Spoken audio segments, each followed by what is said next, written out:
Tagaluto ko. Ang maganda kong apo. Ayan mga idol, tinuturoan ko siya magluto.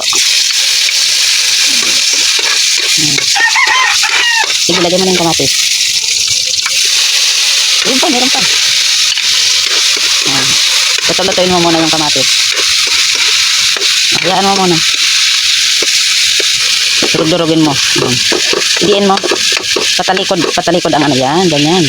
Sige, lagay mo na yung itlog. Okay. Iprito-prito mo muna siya ng konti. Ayan, medyo luto-luto na siya. Pagkatapos niyan maluto, durugin. Ayan, mga idol, ilalagay na yung ampalaya.